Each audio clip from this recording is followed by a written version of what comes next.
그들의 개인의 이익을 위해서 들고 일어났을 때는 사람들이 죽어요. 그 사람들만 죽는 것이 아니라 그 가족들, 그 주변을 아예 탱크로 싹쓸이 해버리기 때문에 사실 이건 있을 수 없는 일이고요.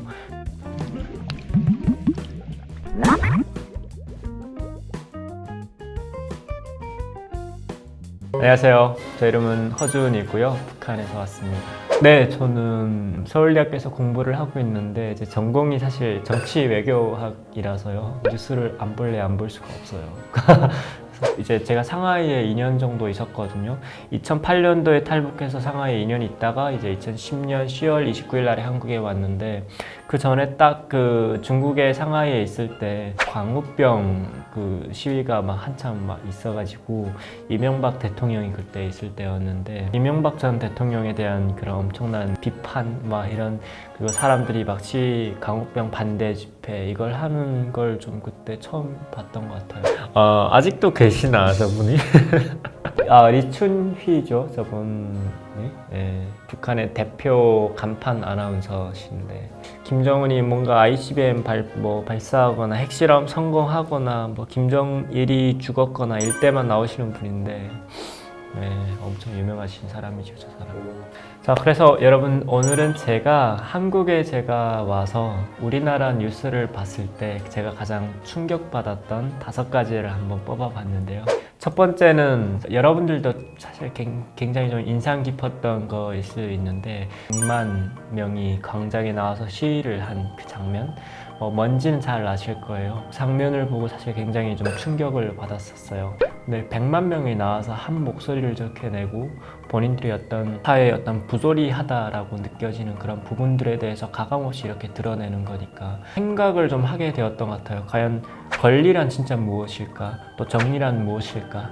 사실 100만 명이 그때 사람들이 나왔지만 안 나온 사람들도 비슷한 그런 생각을 했을 것 같고 우리가 진짜 다시 되찾아야 되는 건 무엇인지, 국가란 무엇인지, 전 정치학이다 보니까 전 그런 거에 대해서 많은 고민을 했었던 것 같고 그런 것도 사실 굉장히 좀 인상 깊었어요. 집회는 항상 진짜 많이 하고 있고요. 북한에서 이제 당창건 기념일 그리고 어떤 조국 해방 전쟁의 날이라는 날도 있는데 이제 우리나라가 딱 그 전쟁 1953년 그때 이제 전쟁이 끝났는데 그때가 조국 해방 전쟁의 날이거든요. 그래서 그때를 기념해서 많은 사람들이 광장에 나와서 특히 평양을 중심으로 사람들이 나와서 이제 약간 프로파간다를 외치죠.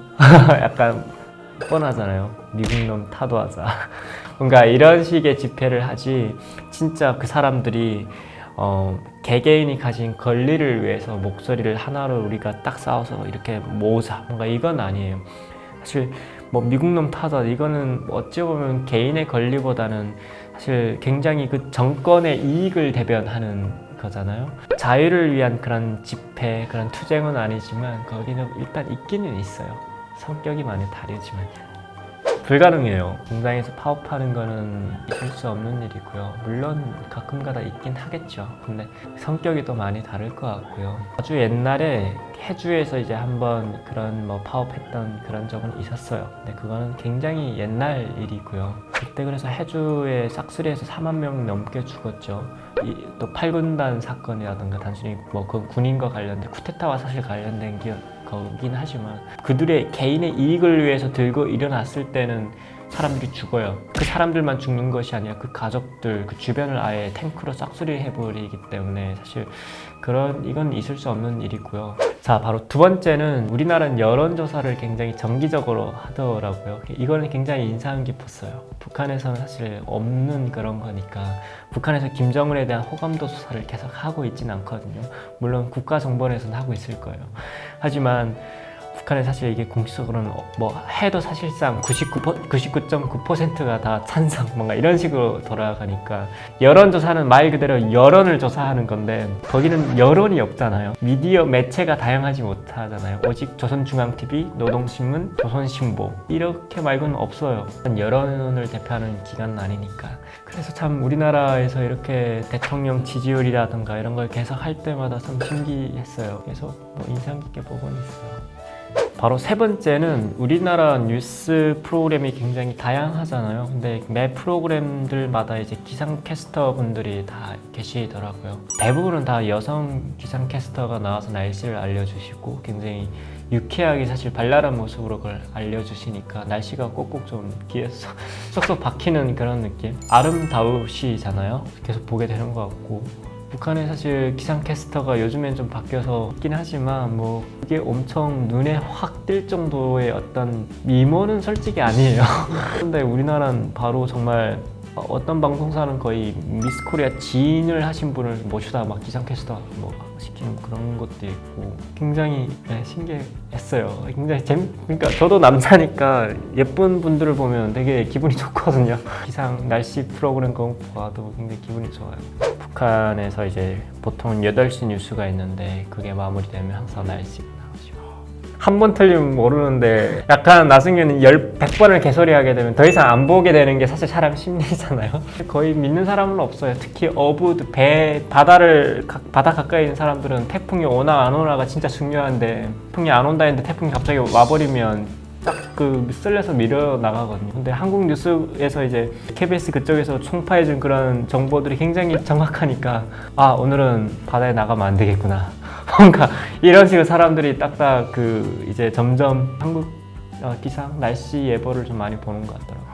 바로 네 번째는 좀 우리나라 대한민국 군인들의 목소리가 너무나 약하다는 생각이 좀 많이 들었어요.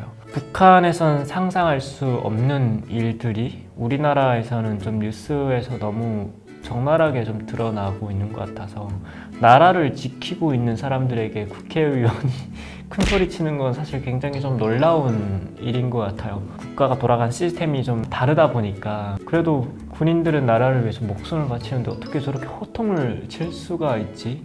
존중이라는 그런 리스펙이라고 하잖아요. 그 존중이라는 걸 좀 밑에 좀 두고 좀 사실 해도 우리가 충분히 날카롭게 질문을 할 수 있고 충분히 우리가 본인들이 원하는 답을 끌어낼 수 있는데 굳이 우리가 국가를 지키는 사람들에게 저렇게 막대하면서까지 본인들이 그렇게 관심을 받고 싶을까?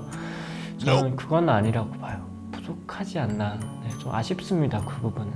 다섯 번째는 이건 충격받았어요. 우리나라는 이제 그게 있긴 하더라고요. 사형 그 제도가 있긴 하던데 왜 그게 실질적으로 이루어지지 않을까?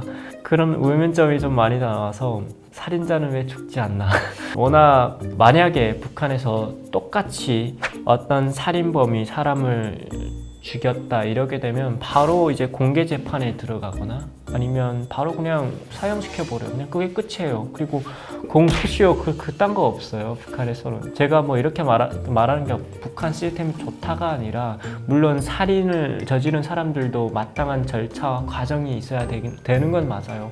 살인을 안 저질렀을 수도 있잖아요. 하지만 그게 확정된 사람이라고 한다면 마땅히 죗값을 받아야죠. 그래서 북한에서는 죽여요. 그냥 너 저 사람 죽였잖아 하면 걔도 할 말이 사실 공개 재판할 때 몇 번 보면 그냥 걔네들은 죄송합니다 이렇게 말을 하거든요. 우리나라는 제가 정말 좋아하는 이 우리나라 대한민국은 사람을 죽여놓고도 이 범죄자 목소리가 더 크니까 약간 가끔씩 그래서 조금 화가 나요. 사형제가 좀 빨리 좀 실행이 되는 게 어떨까. 내가 내는 그런 세금이 강력범죄가 많이 일어나잖아요. 그러게 되면 정당방위가 아닌 이상은 세상에 어디에도 정당방위를 제외하고 세상 어디에도 그 살인 이런 걸 어떤 말로 정당화할 수는 없는 것 같아요. 처벌을 받아야 되는데 사람을 죽이고도 10년 있다가 사실 다시 사회에 나온다고 한다면 그 사람을 또 우리가 살고 있는 평범한 사람들이 착하게 살고 있는 사람들이 그 사람을 어딘가에서 마주해야 된다면